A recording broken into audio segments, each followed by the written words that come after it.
దేవుడు నాకు ఇచ్చిన అవకాశాన్ని బట్టి, మరి పెద్దలు నాకు ఇచ్చిన అవకాశాన్ని బట్టి దేవునికి వందనాలు చెల్లిస్తున్నాను. మరి రివైవల్ అనేది ఎలాంటిదంటే, మనకి ఒక కారు ఇచ్చారనుకోండి, అది ఎలా డ్రైవింగ్ రాకపోవడం ఏం చేస్తాం, అమ్మ తోసుకుంటూ వెళ్తాం అంతే, స్టీరింగ్ పట్టుకుంటాడు. రివైవల్ ఎలాంటిదంటే స్టార్ట్ చేసిన టాప్ గేర్లు వెళ్ళేదాన్ని రివైవల్ అంటారు. మరి ఆ విధంగా మేము ఆ రివైవల్ని టాప్ గేర్లో చూసామండి. దేవుడు అలా చూసే విధానం ఇచ్చిన వందనాలు చెల్లిస్తున్నాను. ముఖ్యంగా మరి 70 రివైవల్స్లో మరి దేవుడు ఈ లోకంలో పుట్టడం గొప్పతనం కాదు, కానీ ఆ రివైవల్ టైంలో పుట్టే విధానం ఇచ్చినందుకు దేవునికి వందనాలు చెల్లిస్తున్నానండి. ఎందుకంటే ఆ రివైవల్ చూసాం, అనుభవించాం, ఎంతో ఆనందాన్ని పొందాం, ఎంతో లాభం కూడా పొందాం. మేము ఎంతో లాభం పొందామండి ఆత్మీయంగా. మరి ఆ 70 రివైవల్స్, మరి దినకరన్ గారు ప్రేయర్ మీటింగ్ ఉందని మేము అప్పుడు చిన్నోళ్ళం. మరి కృపారావు గారు మాకు సండే స్కూల్ టీచరు చిన్నప్పుడు. మరి ఆయన తీసుకెళ్ళారు మా సండే స్కూల్ 72లో అనుకుంటాను దినకరన్ గారి మీటింగ్స్ అయ్యాయి అప్పుడు పెద్దవాళ్ళ తీరులో. మరి అప్పుడు వెళ్ళినప్పుడు మేము అందరం వెళ్ళినప్పుడు చిన్న కుర్రలో మేము ఇక్కడ మరి ఆయన ప్రాఫెసీ చెప్తున్నప్పుడు మేము బ్యాప్టిస్ట్ చర్చ్ బ్యాక్గ్రౌండ్ వాళ్ళం, బ్యాప్టిస్ట్ చర్చ్లో పుట్టి పెరిగిన వాళ్ళం, ఏబీ చర్చ్ వాళ్ళం. మరి ఆయన అది చెప్పినప్పుడు మేము ఈయన ఏదో సోది చెప్తున్నాడు అనుకున్నాం. చిన్నపిల్లలంగా ఉండి సండే స్కూల్గా ఉండి సోది చెప్తున్నాడు, ఏంటి ఎలా చెప్తున్నాడు అనుకున్నాం. కానీ దేవుడు చెప్పినవన్నీ నెరవేర్చాడండి. మరి రివైవల్ అంటే నిజంగా అది అనుభవించిన వాళ్ళకే తెలుస్తుంది. మరి ఆ రక్షణ ఆనందం అది. మరి దేవుడు మాకు ఆ రివైవల్ ఉంచినందుకు దేవునికి వందనాలు చెల్లిస్తున్నానండి. మా రివైవల్ వచ్చినప్పుడు ఈజీగా మరి ఎక్కడ చూసినాను మరి మారుమనసు పొందడానికి చాలా క్షణంలోనే మారుమనసు పొందిస్తే వాళ్ళం. అది ఎంతో అద్భుతం, ఆశ్చర్యం ఆ టైంలో ఉండటం. మరి ఆ రివైవల్ వచ్చినప్పుడు మేము అనుభవించాం. సునామీ వచ్చినప్పుడు ఎలా అంతా కొట్టుకెళ్ళిపోతుందో ఆ విధంగా మేము పాపం అంతా కొట్టుకెళ్ళిపోయిందండి ఆ రివైవల్ వచ్చినప్పుడు. ప్రతి ఒక్కరూ పాపం అని గ్రహించగలిగాం. మరి ప్రతి చోట ఫాస్టింగ్ ప్రేయర్ మీటింగ్స్ ఉండేవి. మరి మా ఇంట్లో నేనే ముందు మా మదర్ రక్షింపబడింది, మా సిస్టర్ రక్షింపబడ్డారు. తర్వాత మా నాన్నగారు అద్భుతంగా రక్షింపబడ్డ. నా పేరు నా పేరు ఇమాన్యుయల్. నేను ఆంధ్ర బ్యాప్టిస్ట్ చర్చ్ కావాల్సిన మా తండ్రి గారి పేరు శాంతకుమార్, మా మదర్ పేరు విక్టోరియా రాణి. మరి ఆ విధంగా వాళ్ళందరూ రక్షింపబడిన తర్వాత నేను ఒక్కనే చిన్నప్పటి నుంచి నాకు ఏ బ్యాడ్ హ్యాబిట్స్ లేవు, ఏ చెడు అలవాట్లు లేవు, ఎవరిని చెడ్డగా కూడా మాట్లాడేవాడిని కాను, చాలా మర్యాదగా ఉండేవాడిని. కాబట్టి నేను మంచివాడిని, నాకు ఈ రక్షణ అనేది అవసరం లేదు అనుకునేవాడిని.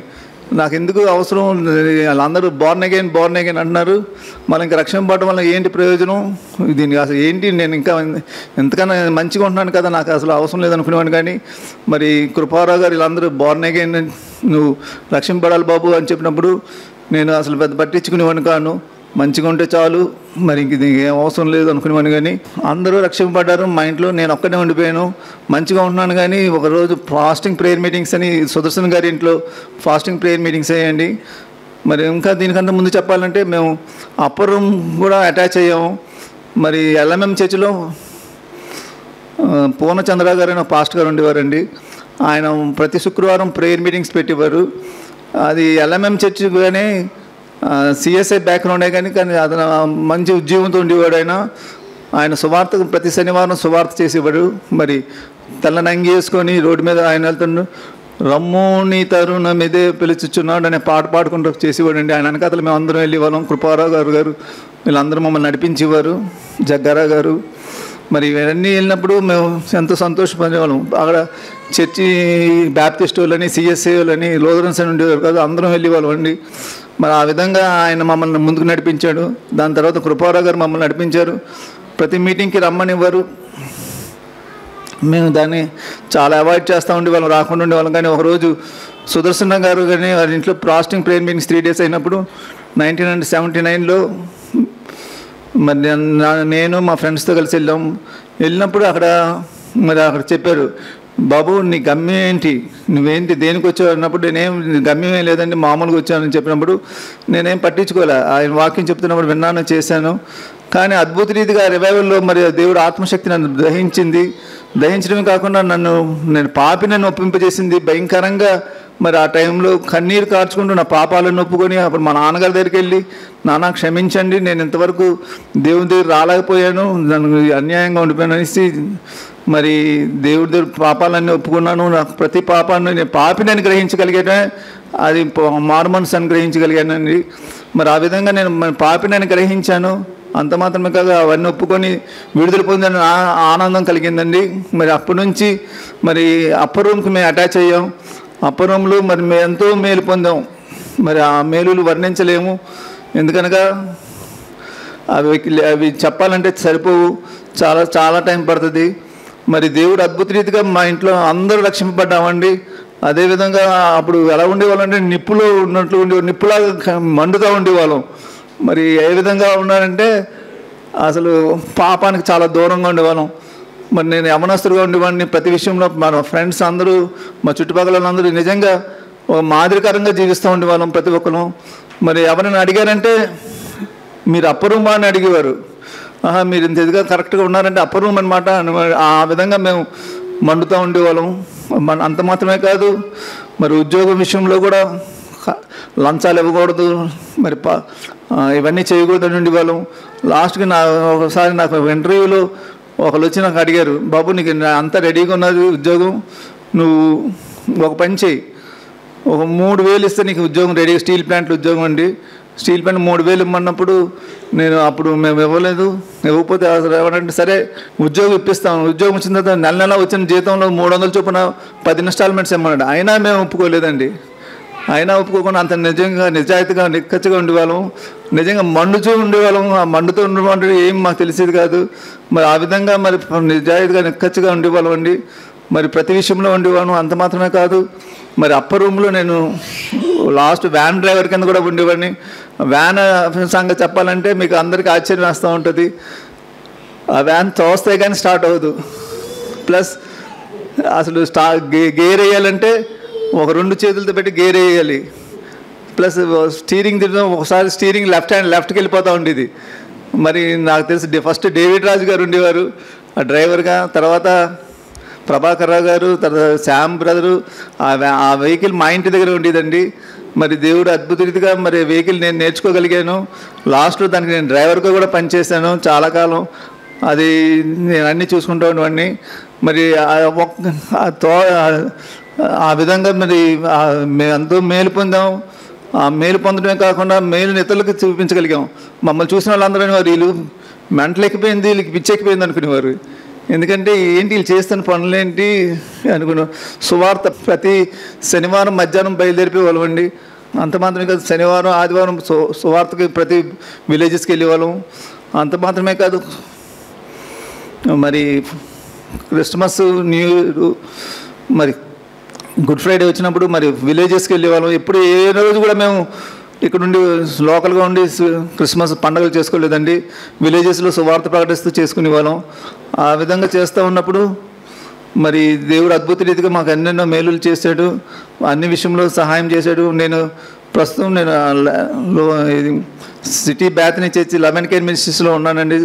నేను వాళ్ళకి చెప్పాను, బ్రదర్ మనం కూడా సువార్త ప్రకటించాలి ఏ విధంగా అయినా సరే అన్నప్పుడు మేము ఒక వ్యాన్ కొనిపించాను మా చర్చ్ వాళ్ళందరం కలిపి.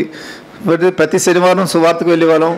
మరి సువార్తకు వెళ్ళినప్పుడు నేను విషయాలు చెప్పాను. మాకు సువార్తకు వెళ్ళినప్పుడు సెల్ఫ్ స్టార్టర్ అసలు ఇంతవరకు తెలియదు, తోస్తే కానీ స్టార్ట్ చేసేది కదా మా బండి, స్టార్ట్ చేసుకునేవాళ్ళం అని చెప్తే వాళ్ళు అమ్మేవారు కాదు. బ్రదర్ మీరు అన్నీ విడ్డూరంగా చెప్తున్నారంటే నిజమే బ్రదర్, మేము ఆ రివైవల్లో ఏది కష్టం అనిపించేది కాదు. ఆ రివైవల్ వచ్చినప్పుడు కుటుంబంలో అన్నదమ్ముల కన్నా ఎక్కువగా ఆనందంగా ఉండేవాళ్ళం అండి.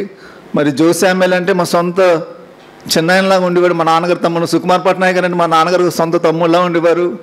లక్ష్మీనారాయణ గారు అని టిఎల్ఎన్ లక్ష్మీనారాయణ గారు, ఆయన అంతా మేమంతా సొంత అన్నదమ్ముళ్ళలా ఉండేవాళ్ళం. ఆ రివైవల్ వచ్చినప్పుడు మరి పయ్యోళ్ళు వీళ్ళని ఉండేది కాదండి, కుటుంబంలో అన్నదమ్ముల కన్నా ఎక్కువగా బాగుండేవాళ్ళం అండి. మరి ఆ విధంగా దేవుళ్ళు గడిపేవాళ్ళం. మరి ఆ రివైవల్లో మేము పొందిన ఆనందం మరి ఇతరులకు తెలియజేయడానికి ఎంతో మేలు పొందాం. మరి దేవుడు మా కుటుంబాన్ని ఎంతో ఆశీర్వదించాడు. మా సిస్టర్ అయితే ఫుల్ టైంకి వచ్చేసింది.